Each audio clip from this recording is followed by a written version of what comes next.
Okay. Thank you for spoiling us with tomatoes. What, you want me to get started? Why do I always have to kick us off? I'm not in the mood today, so normally I'm always like, yeah, let's. And I was in the mood until I went to the grocery store and I paid $10 for 2 tomatoes, and it's like I can't anymore with this world, with this government. I'm in a mood. It's practically is it a practical joke like that they're playing on us? No, it's not. I mean, the bread. I mean, even a baguette. Okay, a baguette should be what, $2? Like, come on, a toonie. It was $5. So we bought 2 tomatoes because we're flying tomorrow. Me and my guy are flying, and he's very particular about food. So you can't, again, airports, you suck too. All airports suck. Suck a dick, airports, because there's nothing for under like $39.99, and everything is disgusting. Well, that's the problem. I don't mind even paying the money if it's sustainable it's food. It's not sustainable. It's so gross. So we got the baguette, the burrata, some, all the little things, and it was, so now this sandwich is costing $35. 2 tomatoes, some burrata, and a baguette. Like, make that make sense. I'm sorry, for $5 more, you can get a half gram of cocaine. Oh my God. Seriously. What I was going to say, well, what would I want? But I wouldn't want even cocaine. No, I'm just saying. No, I know. I mean, this is what it's costing right now. Go. Do you remember when, I remember when an ounce of pot was the same price as of an ounce of gold. And someone did ask me, do you want an ounce of gold instead, Nikki? And I was like, no, I need the ounce of pot instead. I'd be a millionaire right now. People were making money off weed and now they're not. No. Governments took over that. I know. We're talking about small talk today because I complain about it a lot. And I said to you the other day, I'm like, I need to talk about this on the podcast. Specifically, there's this man at my gym, and every time I show up to the class, I go there 10 minutes late every time. I skip the warm-up. Whatever, that's just what I do. It's my process. Instead of getting there at 6:30 a.m., I get there at 6:40. Okay. That's how I time it. Okay. I never am there for the warm-up. Okay. So that's my consistent routine. So every single day, consistently, you made it. Have you armed him with the facts? Have you told him this is my start time, dude? So of course I made it because this is when I start. So you can't blame him, okay? Please. Like, that's what I love everybody's like, he's not supposed to read your mind. So you made it, but that is that what's annoying you? I have an aversion to small talk. Yeah, that's what's okay. Do you want to know what's more annoying? When I'm okay, I always say I'm retired, and yes, I am. I'm a soul surgeon, but I do have a grocery money job, so I can buy the $10 tomatoes. Okay, right. You're gonna have to work overtime. And so I work at the Corner Comedy Club with Joe, and I'm waiting for you guys to come down. Come down, Anthony. Bring your wife on a date night. And long story short, people will walk in, and they're like, "Hey, how are you?" Uh-oh. Okay. Yeah. I see you getting so tense right now. It's like, hey, how are you? And I say, cause it's a comedy club, I said, well, that's a big question. Do you really want to know how I am? You're at a comedy club and the show's going to start soon. Okay. You don't want to know. And then they say, yeah, I do want to know. You want to know where I go with that one? Where? Well, let's see. I didn't get the inoculation, the vax. I lost my job in COVID. My pussy wasn't touched for 2.5 years. And they're like, wait. I just want to know how you are. And it's like, no. You asked. No, I need you to know how I am. Okay. Now, why wasn't my pussy touched for 2.5 years? My boyfriend lives in Europe. And then I just continue to go on and on. And they stop. And I say, you sure you want to know how I am? Do you really want to? How much time do you have? And also, what makes you think that I am going to give you access to that information?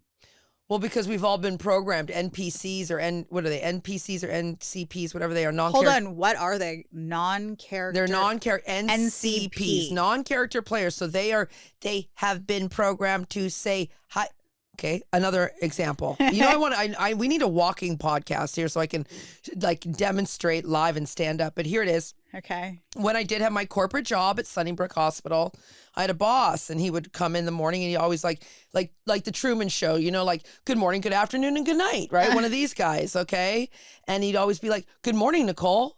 how are you? And he'd walk by and he wouldn't wait for the answer. He's like, you're walking Like, good morning, by. good morning, how are you? And he'd keep walking. And I would say, one morning I said, you don't wait for the answer to how I am, Ragnar. Do you know what this guy did?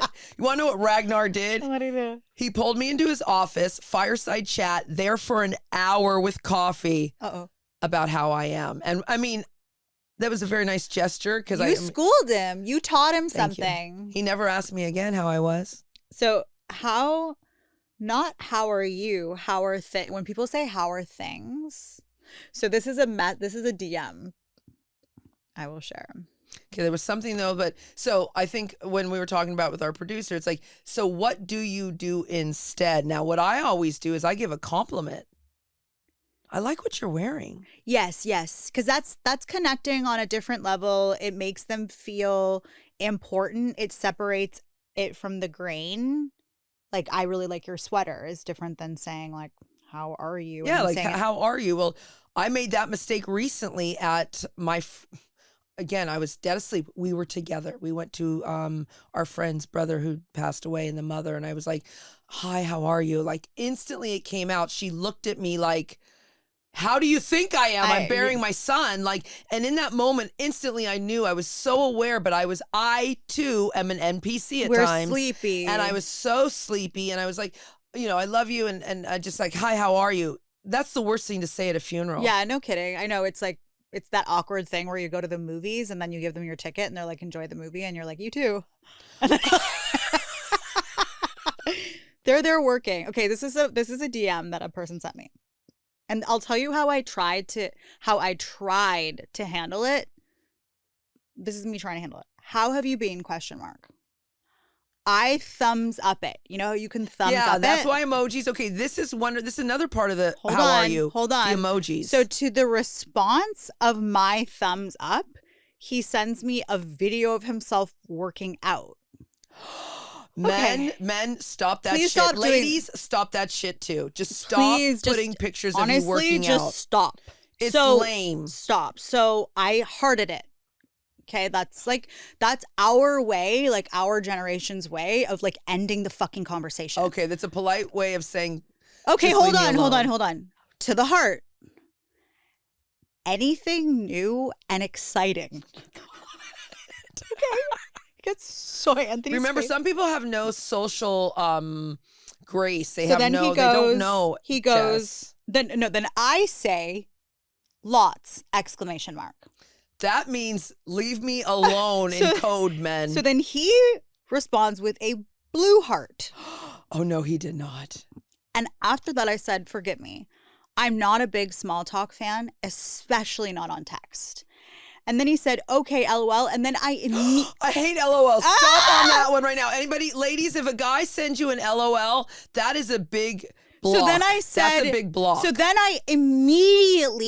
my soul immediately felt bad because I felt like an asshole. So then I went into like empathy mode where I was like, this guy doesn't have a lot going on. I just crushed him. And I went, how is your dad? How is your dog? Oh, no. So then you started people pleasing. And I think we had an episode about people pleasing. It's actually called Very Dishonest. And then, you know what? It is dishonest because the person continues to communicate with me like this because I was about to teach them and then I backfired. Yeah.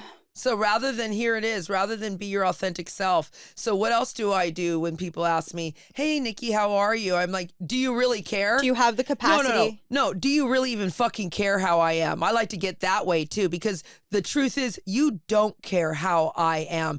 If you did, it wouldn't be at a family party asking me how I am. You would have called me months ago. Oh, so that's You understand what I mean? Like, not just that. Like, it's like family members. Hey, haven't seen you in a while. Like, we should get together. Get your calendar out. Let's book it. That's another phrase that I fucking hate. Haven't seen you in a while. Haven't seen you in forever. What if, okay, first of all, do you want to know where I've been? Yeah. Second of all, it's none of your goddamn business. What if it was something crazy? What if I was at Cam H for a couple months? Do you really want me to tell you about my stint at Cam H right now? Because if you haven't seen me at a place that I frequent in a while, that could imply that something really shitty happened to me. Well, here it is. After you say that, as I just got the download, it truly is I think people are, number one, too busy, Jess, to care about anything than what's happening right now. It's April 2026. The world is nuts. No one can afford to do anything, not just financially, mentally, physically. Like if I hear one more person say I'm depressed and I don't listen to that word. I'm sorry. I had wait, let me just, we're soul school. Let me school people real quick and then you follow through here. Okay. You be my assistant on this surgery. Okay. You're not depressed. You're self-obsessed. Go on then. You're self-obsessed. But the doctor said I'm depressed. Think about that. Why are you depressed? All you're doing is thinking about yourself. Your doctor's also self-obsessed. So you're actually taking advice from another person that has the same sickness as you. This is a soul sickness. Like, what are you talking about? I mean, I've been around lately and the audience has been on this journey with me. Like my best friend was going through a separation. My cousin lost her mom. There was all these, like my other friend, his dad's really sick. He's going into prison. There's all these like different things going on around me. But you know what? The common thread is there's all these different things going on around me. Everyone's fucking hit a jackpot this year. Everyone's in it. I cannot think of one person's problem that is more important than the next person's problem. That's right. I think it's a beautiful thing that we've all kind of connected on that and we've gained humility and vulnerability. But like I'm here to serve, but at the same time, I'm in reality. Like everyone's fucked up.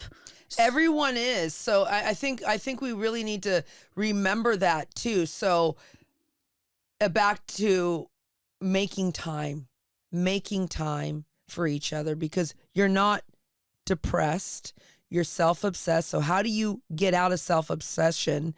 You make time for other people to get out of yourself. Mm-hmm. You serve, you find, like today, you are full mode. It's your mommy's birthday. I love her so much. And she looked stunning. She's even making me consider putting dye back on my hair. She walked in looking like half my age because, you know, when you put some hair dye on, you do color those grays. And she had a good energy around her. But my mom has a good energy. She's kind of, for somebody who like worries a lot, at the same time, she also lives in delusion too. So she's always like kind of happy, joyous, and free because she just kind of lives in her own world, if that makes sense. So it's just about being responsible. Like we had this recording, so we put it in our calendar. Your mom and my mom are friends. That's a blessing. That's Amen. Such a grace Thank from you. God. And we teed them up and we're not like scrambling and being like, well, what about our podcast? Everyone needs to, no, just have the responsibility to like take care of your calendar. Make sure the people that you care about are in it. Take care of the people that you're working with. Like take care of your producer, take care of your podcast partner. I wonder if the depression is overwhelmed. You're overwhelmed. Yeah, because you're not being responsible with your calendar. You're not being consistent. We've talked about discipline. I mean, there's so many ways that you can get rid of your depression. And it's not, I'll tell you what it isn't. Changing the people, places, and things around you, because they're not going to change, honey bun. They're not going to change. If you're waiting, like the calls that I get sometimes with people's expectations, and if the world would just, like Shakespeare said, if all the players would just stay put. They're not. My line out in my big book says they're not going to. No, mine say never will stay put. They're not going to.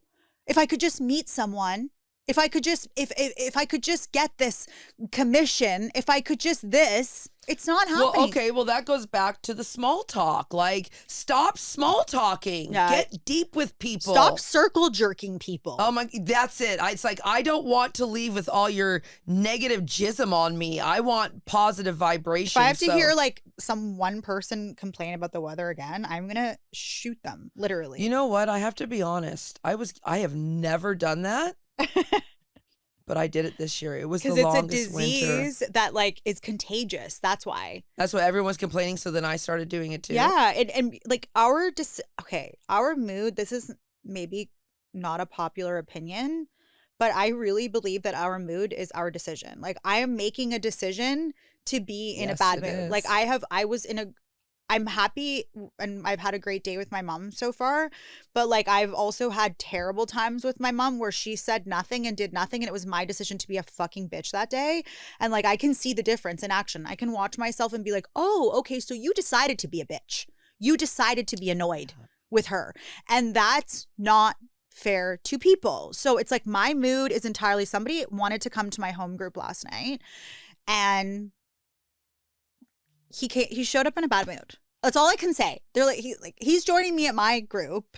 And then I'm like, cool, great. Can't wait to see you. Like, that's such a nice thing to say. Yeah. And then it's like, you're showing up pissed off because the person in front of you in the line at Tim Hortons was taking a long time. We got sober off of a life of addiction. Like, what happened to being grateful? You're literally coming with a bad mood because somebody in front of you was taking a long time in the coffee lineup. Well, that's why it's not true about you're not depressed. If you're depressed, your doctor can send you away and make money off you, give you some pills, send you to a therapist to circle jerk more problems. But if you're self-obsessed, the only way to get out of that is to help somebody else. Well, because what's self-obsession? Thinking that somehow the person in front of you in the line is doing something to you. One time I went to Starbucks and I had to pee so badly. And I was like, ow, I really have to pee. And I was like, is there a code for the bathroom? And they're like, no. And if it's locked, there's someone in there. So I'm waiting and I'm waiting and I'm knocking and I'm knocking and I'm banging. And I'm really creating this story where this person is fucking with me. How dare. Meanwhile, they're dead in the bathroom on fentanyl. Meanwhile, it's empty. There was no one in there. I made them up. So I always like to remember that. I use that as like an analogy a lot because for some reason it's stuck in my brain because God sticks things in your brain for a reason. And I use it as like a tool to help people. It's like you're making up something. It's not real. People aren't out to get you. They're literally just ordering their fucking Well, because coffee. everyone, again, the self-obsession. Everyone thinks it's about me. It's like, it's not about you. They didn't say hi to me. They don't like me. No, maybe their cat just died. Yeah. Maybe they have breast cancer, but it's about me. Like, no one knows what everyone's story is. No. And so this is such a sick time for people. And if you don't wake up, if you don't figure out how your soul works, how are you going to make it through this life is my question. You know? I mean, I don't know. Like, what is this? Let's get into the solution. Like, what is the solution here? Because to me, it's been eating my soul more than ever lately. I think I told you in the car that I find this really fascinating. My gym has class times in the morning, class times in the midday, and class times in the evening. And the audience changes so dramatically so the people in the morning, they're like go-getters, they're active, they're up at 6 o'clock, they're high energy, they maybe are a little bit addicted to working out, they're addicted to just getting their day going. The midday people are very self-motivated. They don't need anyone to tell them what to do. They do Ironman, they do marathons, and they show up and they're probably very successful entrepreneurs because they're literally working out in the middle of the day.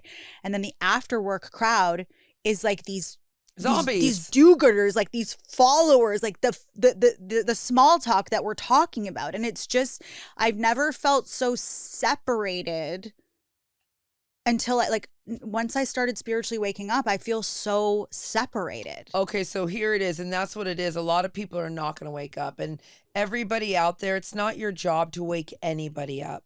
Okay, it's not. We all tried during COVID. I know I tried to wake a lot of people up. I know I've tried lately. And now I realize it's happening. They're either awake or they're not. Right. Okay, so you said, let's get into the solution. So back to the solution about the tomatoes and the price of groceries. Everybody out there, we have to accept that it's going to be like this for a minute. Like in radical acceptance. It's radical acceptance, but it's not going to change. It's like, there's no one coming to save the world right now. Donald Trump, our government in Canada, there's no one coming to lower prices right now. We all have to accept that this is serious. It is for everybody, Jess. It's not just like everybody is feeling it right now. Yeah. Okay.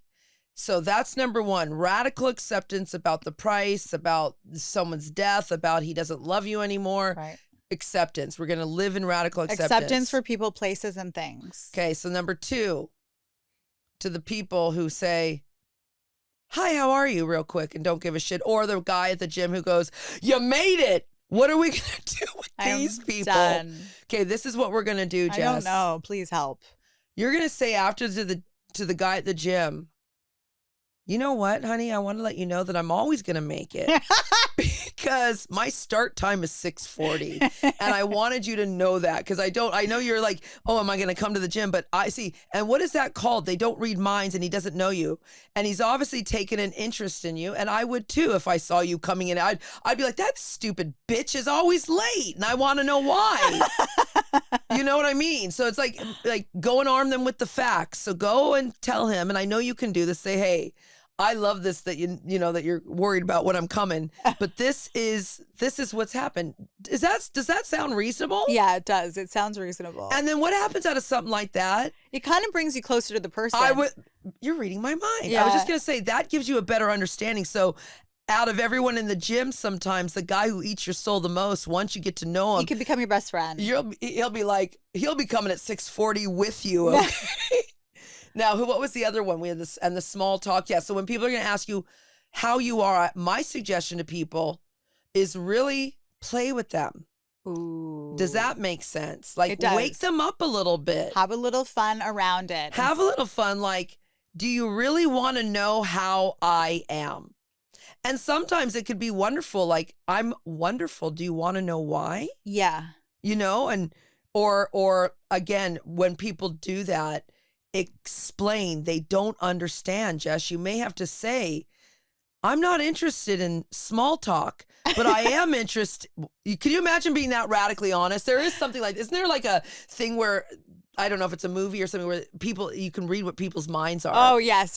There's something like that. You know it. Yeah, but that's what we need to do. You need to be honest. We need to wake each other up. Like when the guy sends you, DMs you have to immediately, rather than just heart him and assume he's going to understand the heart, I'm not down for small talk. How are things? Like, how about you get a pair of balls, ask me to dinner so I can say no, and we can get to the chase a lot faster. How about that? I love that. Okay. But you've got to remember, a lot of people don't have a big backbone. Okay. And I'm going to say this, and I say it harshly. Jess and I have bigger balls than a lot of men out there, okay? My invisible nuts hang so, and I want them cut off. I want to be more feminine. I would like that I want too. to be more in my feminine. So I will trade you and Jess's glass nuts, invisible balls, for your, I don't know what it is. So you can have them and your balls can drop. Like, that's a whole nother topic. I have the word. Authenticity. Be authentic. Asking how are things and saying, hey, long time no see, is not authentic. I think you made a really good point earlier. A compliment, for example, hey, I really like your shoes. Oh, wow. You did great in that relay or whatever, if it's your friend from the gym or something. Be authentic. Before you open your mouth, pause first, stop being a fucking robot, and then think of something that is authentic to say. Is that helpful? And I want to just go in on that because someone will say, they're awful. There's always one good thing you can find in everybody. Because you'll be like, come on, I'll be like, Jess, come on, say something nice. You'll be like, da, da, da. Yeah, no, you can. And you know what? That's such a good practice because that really brings you closer to what we do here, and that's getting closer to God. When you actually have to pause, stop, and think about something good about someone. Listen, it's easy to say good things about people that you admire, but it's not easy to say things about people that you don't. And that's what God would have us do. God would have us think about something and meditate on it, about something that we don't like, so that we can be more into alignment. Instead of we're thinking with our brains, we're thinking with our hearts now. Oh my God, my soul surgeon, you just hit it. There it is. I've got to look. This week, I'm going to look for something good in every single person I meet. I'm going to look for not only the God in everybody, but I'm going to really practice looking for one little thing in everybody. Like your mom today. Her hair was stunning, and that's all it took. And it put me in such a good mood. Yes, So someone else's hair put this person who loves and worships hair in a good mood. That's a great day for me. I love it.